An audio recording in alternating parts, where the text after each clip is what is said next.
speakers. We're blessed to have Joey Liner, who's one of the best conversation drivers in this industry, be joined by Jessica Manna, who's heading up growth over at Better, one of the fastest growing digital lenders out there. They're going to elaborate a little bit more on that. But let's welcome Jessica and Joey to the stage. Thank you. Good morning, everyone. My name is Joey Liner. Thanks again, Ian. We really appreciate all what you do for the space, and you've put together an amazing show. I've been in every Leadscon since 2008, and I feel like every year it just gets better and better with the content. I know it's hard work to fill up with amazing content, but we really appreciate it. So my name is Joey. Again, I've been in the performance marketing space since 2002. I started selling mortgage leads at a company called theloanpage.com, which is relevant to this conversation today for mortgage. And then that evolved into a call center business in warm transfer, the evolution of a warm transfer in 2004 at a company called Double Positive. We focused in contact center services, evolved into higher education, insurance, home services. And then I joined Digital Media Solutions in 2019 as the Chief Revenue Officer for 3.5 years, and then ultimately started my own consulting business halfway through 2022, focusing all on performance marketing, connecting buyers, sellers, service providers. And I have a podcast called OneLiners. You can find it on YouTube, and it's just search Joey Liner, OneLiners, and it's all about performance marketing, featuring key influencers and players in the space. I'm going to hand it over to Jessica to introduce herself as well. Thanks, Joey. Good morning, Leadscon. Glad to be here. Jessica Manna, I lead growth for better.com. And at Better, growth marketing entails brand marketing and creative, new customer acquisition, retention, recapture. I'm glad to be here with my friend Joey. I'm not also a friend, but also a client. So back from the Double Positive days and again now. So it's great to be here with you. It's great to be here with you too. And Jessica and I have known each other for well over 15 years. So I'm gonna read a little bit about Better real quick, and then kind of set the tone for our chat today. But you may have seen in the description for the session, Better Mortgage became the first fintech lender to achieve $100 billion in mortgage finance for American families over the last 7 years. Recently, Better.com just announced a 400% increase in its home equity loan volume, growing from $15 million per month in January of 2024 to $60 million per month by October of 2024, making it the fastest growing digital home equity lender. So today we're going to talk about how Better has achieved where it's placed today unconventionally through like a traditional direct-to-consumer mortgage company. And so we're going to highlight Jessica's background to start, why she joined Better, and we're going to be able to talk about a lot of tactical things that Jessica and her team and the Better business does today to just to separate itself, and then ultimately we're going to give some outlooks on future growth.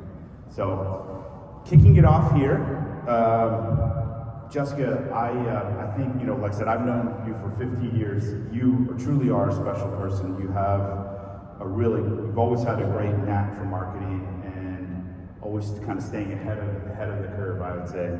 Tell us a little bit about your background, and ultimately you've had some cool experiences over your last 2 decades. So tell us a little bit about that too. You got it. Thanks so much. So I got my start in the mortgage marketing industry in the early 2000s at a database marketing agency and analytics firm. And I love to talk about that as being the foundation, because I think your early experiences really imprint you, and they kind of shape the type of marketer that you end up becoming. There we focused on analytics and driving lead generation for, at that time, all my clients were mortgage companies. I probably didn't even know what a mortgage was at this age. But all my clients were mortgage companies, and we leverage credit bureau data and deed property data and analytics and modeling to drive marketing strategies for them. So from that foundation, I took 3 things and put them into my tool belt immediately. the absolute transformative power of data-based and data-driven solutions and technology-enabled solutions, the power of first-party branded leads, and thirdly, almost an accountant's mindset on quantified marketing and performance marketing, which, I had to get over somewhat as I entered the branded space eventually, but I've always retained that of how are we creating value, how does it make money, what's the game you're playing, how do you win, how do you track this, and that's always, my first reaction and my bias leans towards that. From there, I went client-side and had the opportunity to work for a number of mortgage companies, some great brands in the industry, RFC, PMAC, Fairway, where we acquired Home.com, which was just a great experience, Go, and then last year I got the opportunity to join on Better's mission to make homeownership more affordable, faster, easier through technology, and I really jumped at that chance. Yeah, so talk a little bit, amazing background, learnings as you went, you've gone and evolved in the direct-to-consumer space and different brands that you've represented. And I love how you've emphasized keeping, understanding that you had to do brand marketing, but keep that performance marketing mindset, making sure the consumer is getting value. What really made you jump into Better, join forces with Chad Smith and Michelle? What made you want to join there, today? Yeah, so mortgage people and mortgage marketers can't be the only ones out there for the last decade feeling like you're on the edge of a cliff, right? And that you're looking at where technology is going, how Amazon is making us all want to one-click everything, and thinking to yourself in whatever your industry is, oh my gosh, am I going to be a travel agent in the world of Expedia, right? So I think everybody has had that thought of where is technology going? Is my company and is my industry moving fast enough to meet the puck where it's going? Is the company that I'm at building the technology for future customers versus the customers of the past? And so I think I wrestled with those same feelings that we've all had in every industry for quite a while. And then out of nowhere, up pops Better. And this was maybe, I don't know, they came on my radar probably in 2018. And I was absolutely floored, blown away, awe-inspired, probably spent way too much time on their website. When I had my interview, I joked that you could probably find me in the database with all 8 of my email addresses. Because it was just amazing. It was, they were bringing transparency to what tended to be at that time not the most transparent industry, automating things that meant for a long time people thought couldn't be automated and really disrupting. So I had been a fan and admirer for quite a while, and then when Chad Smith joined Better, I'd known Chad Smith for about 15 years, and for those not in the industry, he's like an industry icon, you guys. So he'd been at Loan Depot and Caliber, Lending Tree Loans, Discover Home Loans. What am I missing? Mission, yeah. And so when he joined Better and I saw the press release, I sent him a text. I'm like, if you need anything, man, give me a call. Because we almost worked together twice, so maybe 3 times is the lucky one. Third time's a charm. Yeah, third time, and it was, because he was like, I'll call you in 30 minutes. And we were on the phone in 30 minutes. The next day I was on the phone with our CEO, Vishal Garg, the CEO and founder. And I think 3 weeks later I was looking for apartments to move my stuff from Ohio to New York. So yeah, it happened very fast, but a good thing when you see it, and all of those, sort of core tools in my toolbox that I talked about are really core to Better's ethos, right? Technology and data enabling solutions, performance marketing being at the heart of D2C, first party being a big part of it, branded leads, and so forth. And then you just have this opportunity as a marketer to market something that's really differentiated and really unique, a very different customer experience, and you move fast. Yeah, and it's amazing too, like you've achieved the growth through, how many folks are here touch the mortgage space as far as marketing? Oh, friends. Awesome. Okay, about half, or a little less than half. But it's been tough the last 3 years or so. As far as really coming out of the pandemic, we saw those rate drops, and it kicked off a lot of refinance activity. But then it started drying up, as rates increased. So to be able to achieve what you were able to do with Chad and the team is amazing, and to be able to evolve. We're going to talk about that now. Really, the meat and potatoes, I think, of what you've done with the team, and I think a lot of it involves when I had a pre-conference session with Jessica that we were planning this keynote. It was what really impressed me was the efficiencies in their sales and marketing process with AI. Obviously, you're here today. You're going to hear AI through all different facets. But now, a direct-to-consumer mortgage business implementing it in their sales and marketing process, pretty much full circle, like the whole customer engagement process. So let's talk about your approach and then some use cases. So if you want, give us an idea of your approach first, how you and the team kind of view your direct-to-consumer engagement with AI. Yeah, absolutely. So at Better, I think of AI in 3 different categories. AI, Better is known as the first AI-powered mortgage. So that's the company ethos, the founding, and what Better brought to the table that did disrupt and made it unique. So there's AI within the mortgage process itself. Then there's this category of Betsy, which is our voice-based loan officer assistant, and we'll get into some juicy things there that I think are really exciting. And then thirdly, there's this executive-led focus on implementing AI throughout the entire organization horizontally. That means through all departments: legal, compliance, marketing, product development, engineering, sales, janitorial, I don't know, all throughout the company horizontally, and then through the company vertically, right? So from the CEO's desk down to every single line staff. And so it's that third category that I'll talk about first. I think that's really a change management function, and it's something that, as folks interacting with large language models and ChatGPT, we're feeling it in our own lives and at varying places on the adoption cycle. So how do you get a large organization to adopt at scale? The approach has been very strong executive sponsorship. This is coming directly out of the CEO's office, something that Vishal is talking about every day in leadership meetings.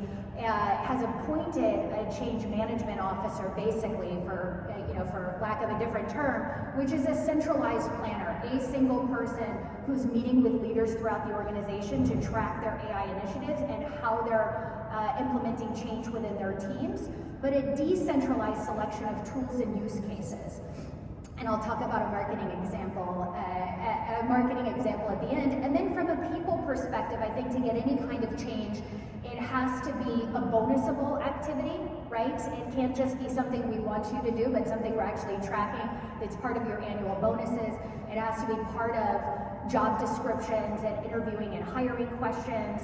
It has to be part of your weekly reporting. I'm not saying there are Doge reports, Joey, don't tweet that. It's, but part of the weekly reporting that you're doing to your, with your team and from your team to you. So that I think is the general change management process. In marketing, what that looks like was sitting down with all of the functional leaders in marketing and saying, okay, what we're after is not incrementality.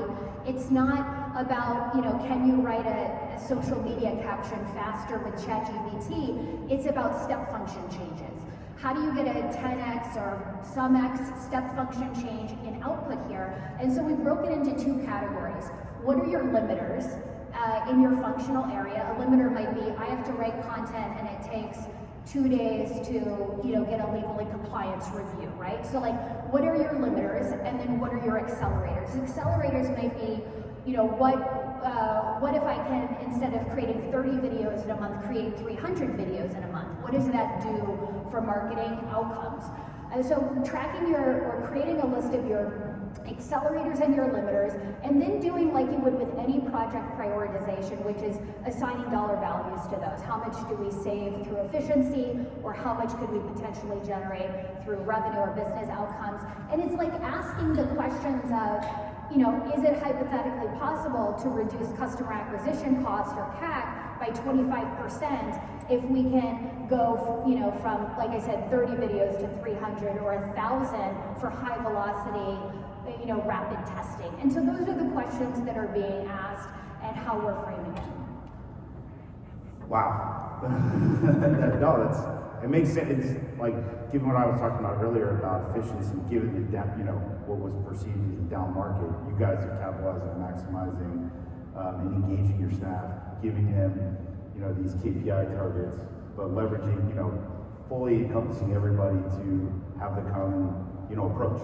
So let's dig into some of the use cases. I would say let's if you can talk about, get into it a little bit more with Betsy and some of the things that you and the team do every day to break through. Okay, so Betsy, as I mentioned before, is our voice-based loan officer assistant, and we announced her maybe in September of last year.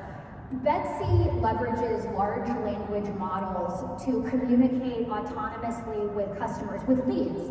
And so she's programmed to now take a customer from an initial outbound call, make an outbound or receive an inbound, ask the right questions, take an application, guide somebody through the pre-approval flow, get that information, store it in Tin Man. I'll talk about what that is in a second.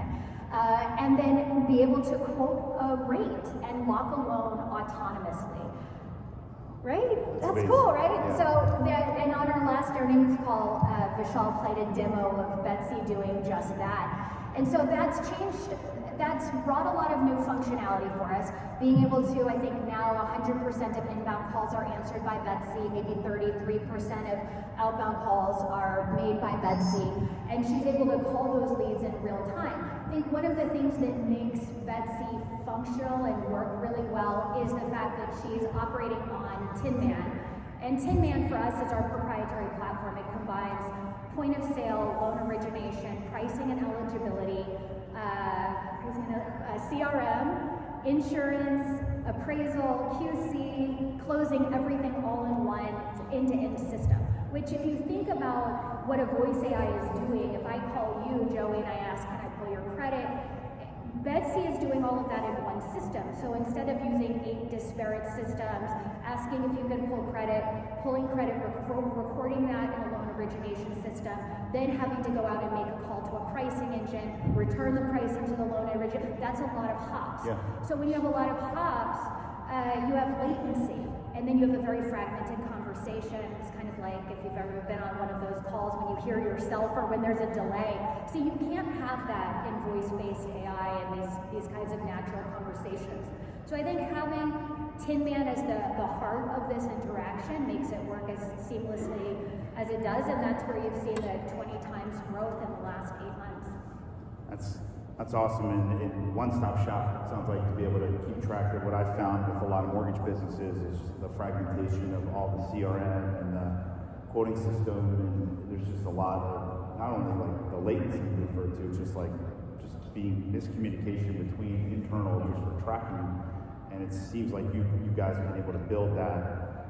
You're also, to my knowledge, you are the first direct-to-consumer business that is using a strong percentage of outbound with AI, and you were early adopters of this, not just like currently where LLM seems like it's a mainstream. You were doing this for years, and building out Betsy. I'm sure it's getting better and better. No pun intended. But talk to us too. Like, I grew up in the space. I've mentioned I was in the contact center world, and in the 2000s, we would just pound the phone. Yeah, manually.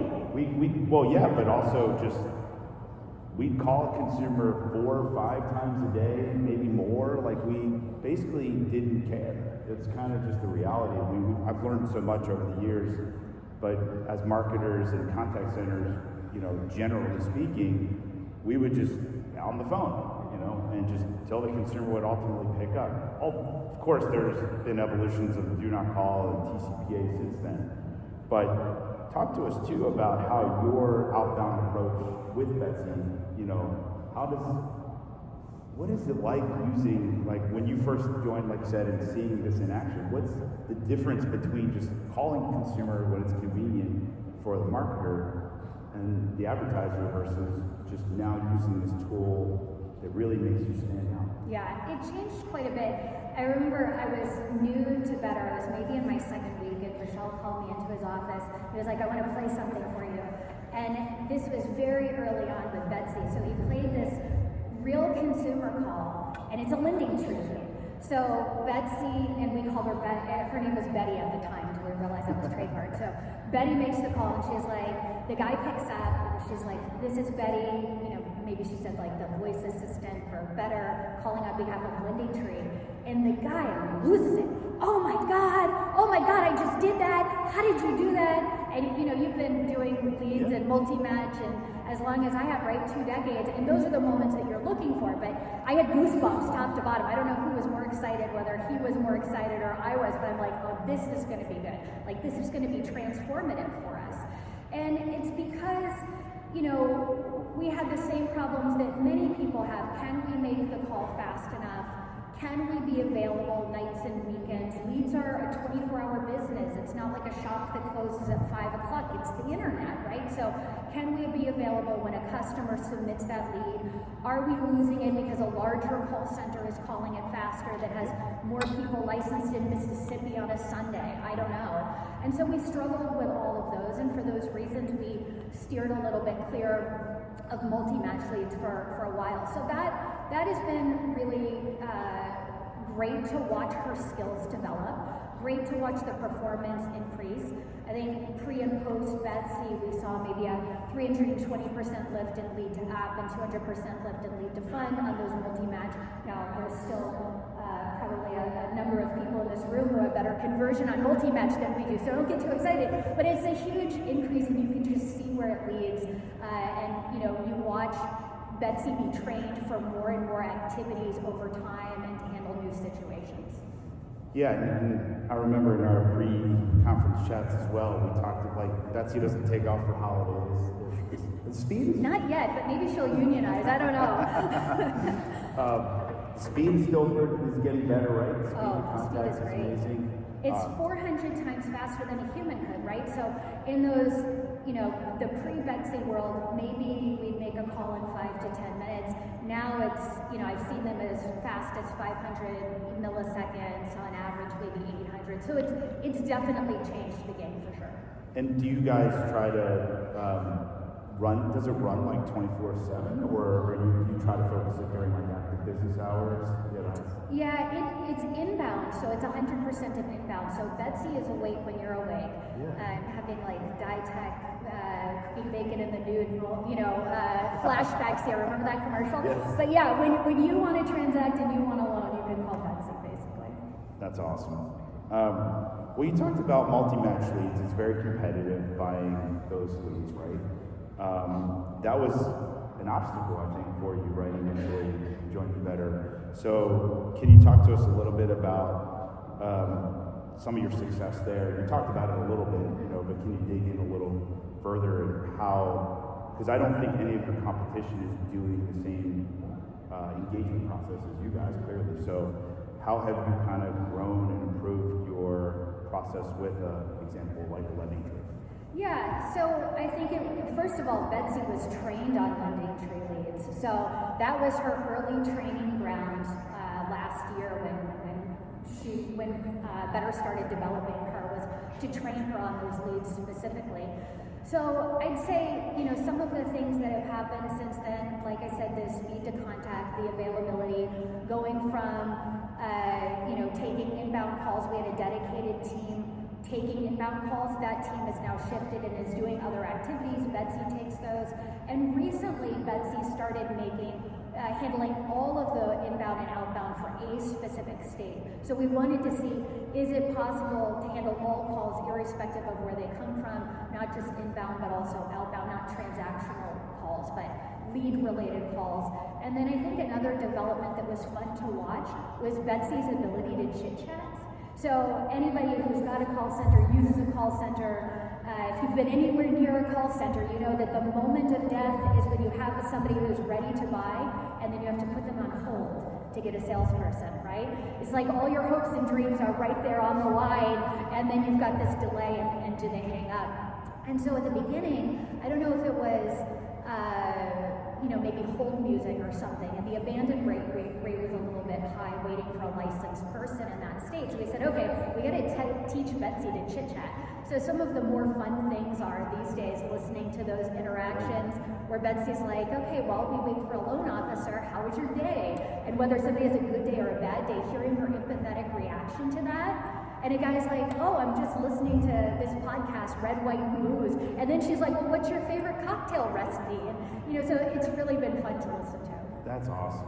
I mean, it's just cool to see that in play, especially because when we buy shared leads, or multi-match leads, you have to do everything you can to distinguish yourself separately than just an array, right? Like you have to, and small talk can go a long way. Oh, she chit chats better than I do.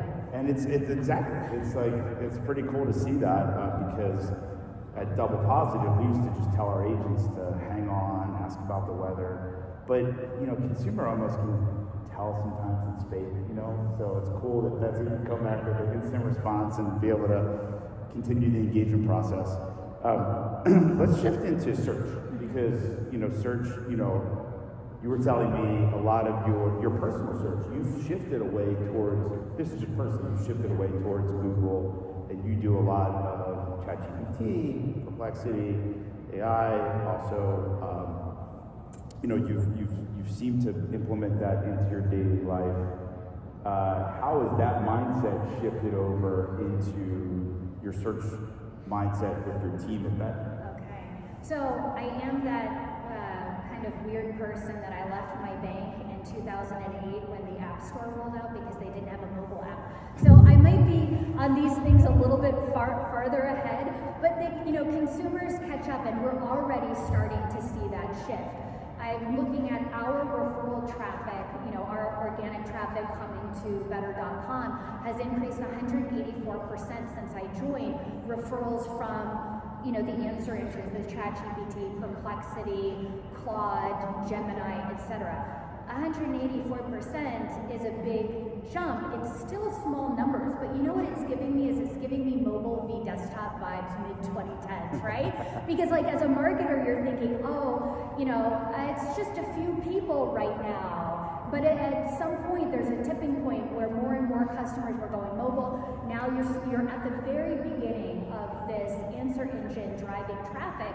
And so I think as a marketer, you want to be out ahead of that. Look, this Gen AI market has a compounded annual growth rate of 24%. That puts it at $200 billion by 2030. That's as big as Hollywood, plus gaming, plus the music industry, right? So this is an enormous shift, and I think as consumer behavior changes, as consumers' interaction with technology changes, they expect the brands they trust to keep up with that change and not be a laggard in that. So I think what we're thinking about is I'm not in the camp of SEOs who say search is dead, content is dead.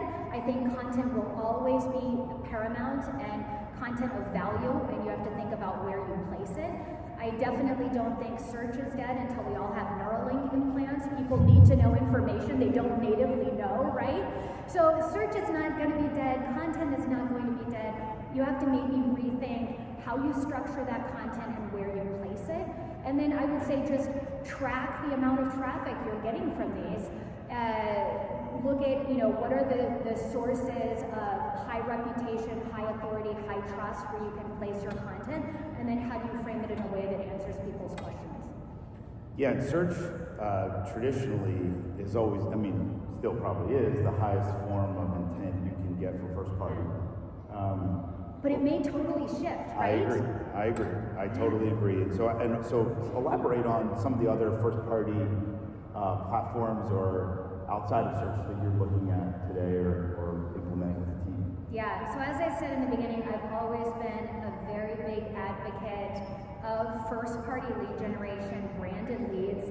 I think in general, branded leads and first-party leads do a number of things for you. In general, they're they can be higher revenue per event. You might see higher NPS scores and satisfaction from those folks. It might be higher all funnel conversion at every stage of the funnel, more likely to refer, etc. So I think these are really valuable, very important. And it does, you can build a brand this way. That said, our partnerships, our lead partners, our affiliate sources, our email sources are all a very big part of our business, and being in the right marketplace is a big part of our business as well. And those give you different things. From our lead partners, we get speed and scale to enter a new market really quickly when you launch a product, or to scale it up, or just access to new markets. But in the first party space, I think we have a good diversified mix that we have probably the preponderance in paid digital, so paid search, paid social, video, programmatic, display, native, both on the retargeting and the prospecting side. In the TV space, both streaming and linear, all funnel both retargeting and prospecting. Life cycle is really big, but I know we're going to get to that soon, and I can't wait because I love life cycle. Direct mail is still a part of that, and obviously, organic we just talked about. Pretty well diversified, and you're able to track the different deployments there. You teased it just a second ago, but I've always worked with you as a life cycle marketer. You've always been well ahead of the game there, and it's probably really critical in all the branded marketing campaigns you're doing, and keeping performance tied to it for the longer sales cycle, especially with the mortgage. Talk to us a little bit, if you can, about what you're doing on the life cycle side today. It's evolved, right, over our 10 years, but what are you doing today that really tries to help you stand out? Okay, next time we do a fireside chat, it just has to be all life cycle. I love LCM, and in mortgage, I think there's no more important time for strong LCM strategies than in more challenging markets, right? Because you're completely focused on conversion. It's harder to acquire customers. It costs more to acquire customers. Fewer people are qualified, can benefit, etc. So being able to get the most from that is absolutely paramount. I think the future of life cycle and where it's heading in the near term is most exciting, and that's agentic AI, right? And so this is truly, I feel like, for the first time delivering on the promise of Peppers and Rogers one-to-one marketing from 1993. Sorry, you guys, if I'm older here, but in 1993, they said, oh, it's all about one-to-one marketing. And I think in marketing for the last decade, we might have been fooling ourselves saying that we were doing it because we had so many journeys, and because maybe we were making personalized offers where this is an offer for you based on your data and it's customized. But at the end of the day, they were still one-to-many journeys. Even if we used a persona is still one-to-many. It's putting Joey in a group as opposed to Joey, as a person. And so I think where agentic AI is going to take lifecycle marketing in the future is, as a lifecycle marketer, being able to say to my AI agent, okay, here's the outcome that I'm optimizing for, and that is I need more completed loan applications. And the churn event or the negative outcome that I'm trying to avoid is going to be unsubscribe or spam or even lack of engagement, because that'll land me in Google jail. And so, as my AI agent, I need you to create personalized journeys. Here are all of your constraints. Here are my products. Here's my visual modules. Here are my claims and proof points. And here are all my activation channels. You can activate via email, SMS, push, and you can activate through, paid search, not paid search, but paid TikTok ads or meta ads and things like this. And so can I create a personal journey that when Joey Liner comes in, the first message includes the Baltimore Ravens. And Orioles. There it is. Okay. Yeah, so we nailed it. That's Joey's journey.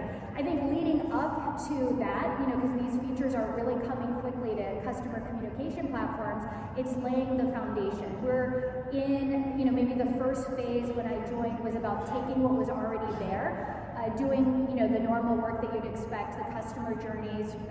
Another team had just finished some persona work, auditing the flows, rebuilding those most successful journeys, which for us were welcome series and long sales cycle journeys, and then starting to leverage external data as part of those to drive those offer strategies, building more customized offers through events that we were able to trigger and fire from Tin Man, and that led us to better outcomes on the organic side.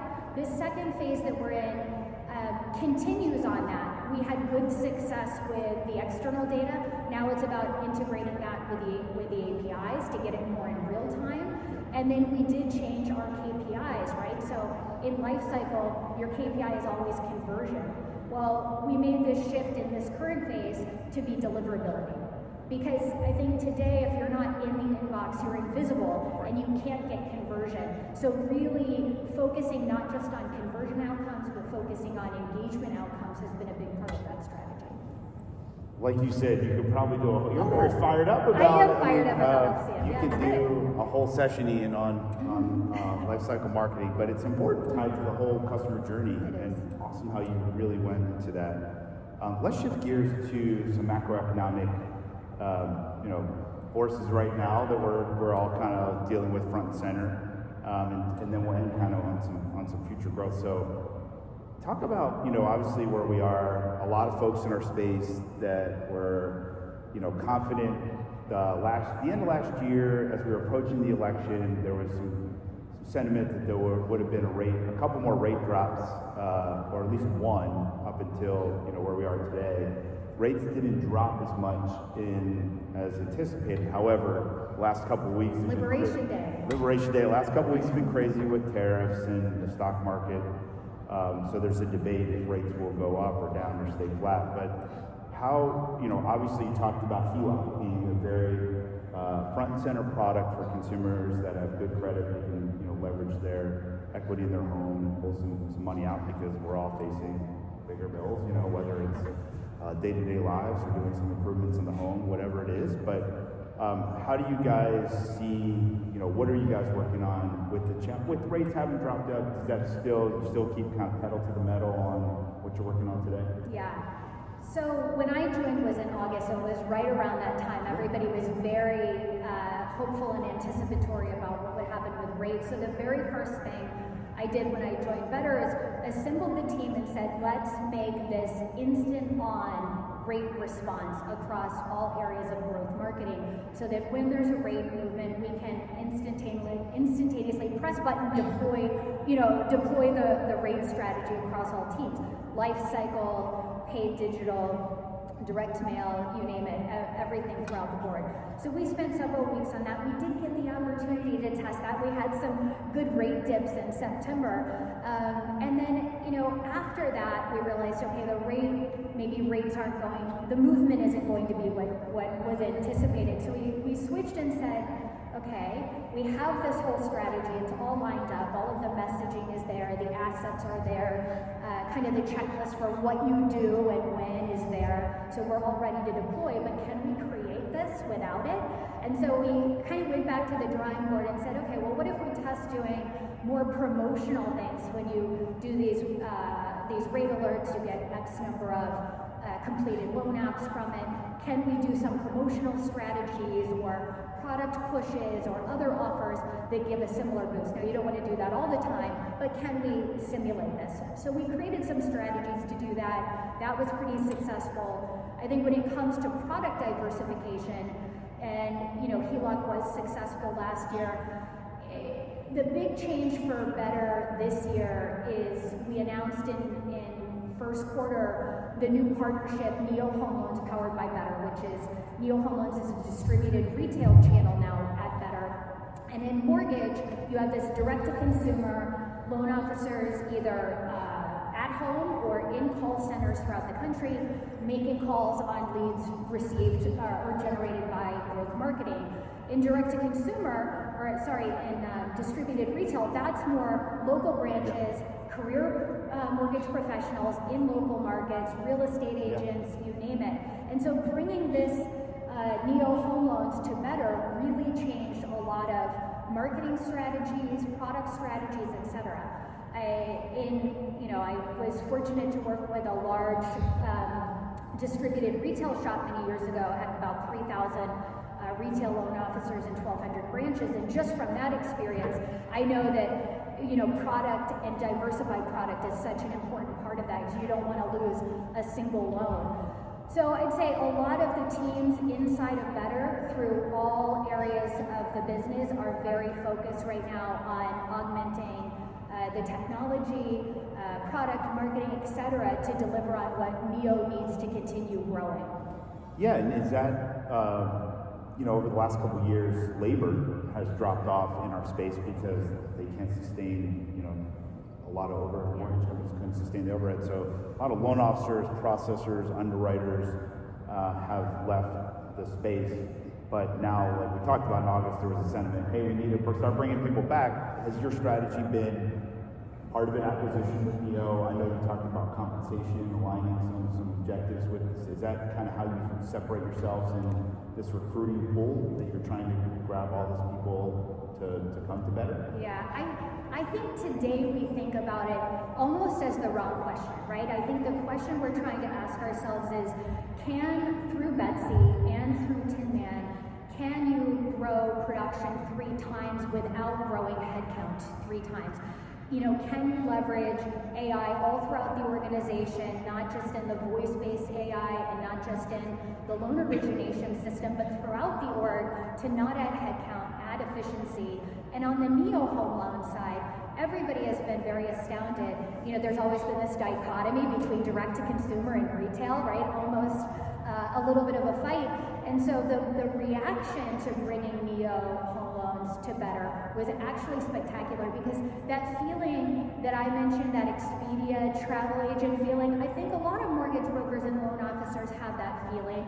They want the technology. They just want to be able to have the relationship with a real estate agent and help that family get into a home. So to be able to up-level the technology, bring the voice-based AI as a loan officer assistant to a retail loan officer, but still be at the front end of the transaction, and they're thinking about how is this going to lower my fulfillment costs?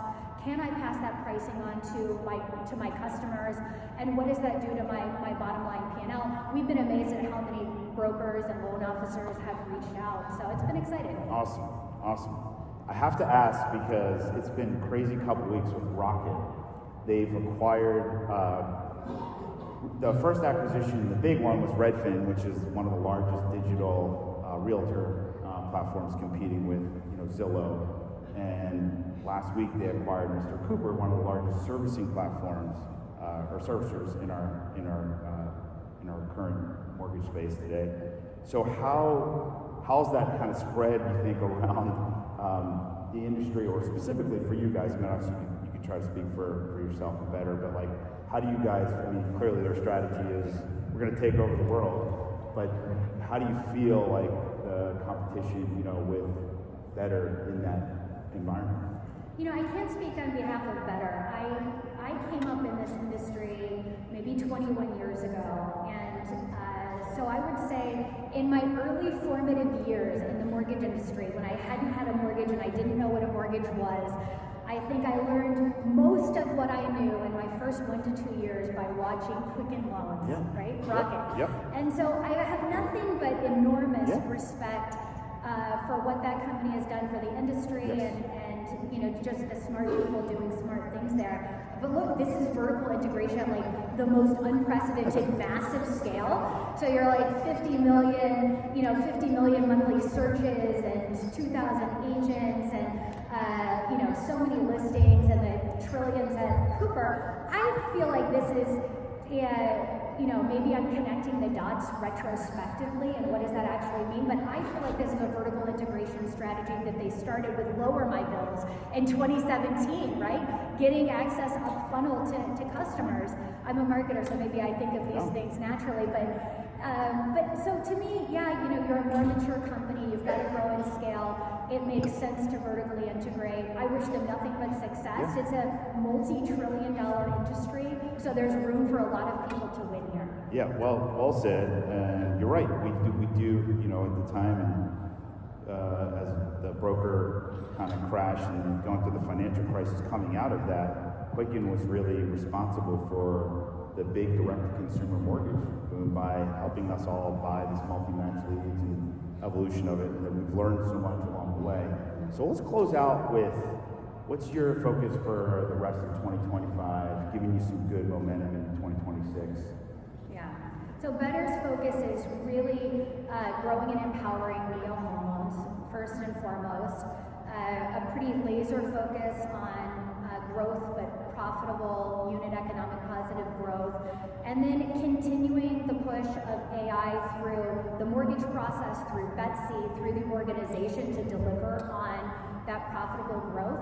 And then as a marketer, I mean, I would say it is absolutely the best day in the history of marketing to be a marketer, right? For like so much of my career, you had to be at a big shop with big budgets and big engineering staff to do really cool things. But then the bigger the company, the smaller your role, and the smaller your scope. Today, as a marketer, you can vibe code, low code, no code, integrate your way into enabling any marketing idea that you have. And, if you have a great idea, there's probably a solution for it that you can integrate. If there's not, check tomorrow, because somebody's probably working on it today. That internet boom of the 90s couldn't commercialize because the digital infrastructure wasn't there.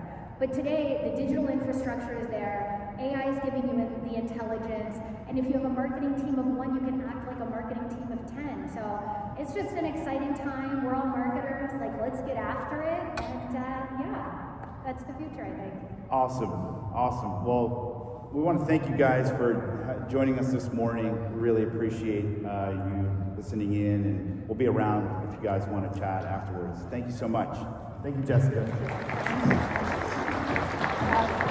Terrific. Well, thank you guys so much. We're going to take a quick break right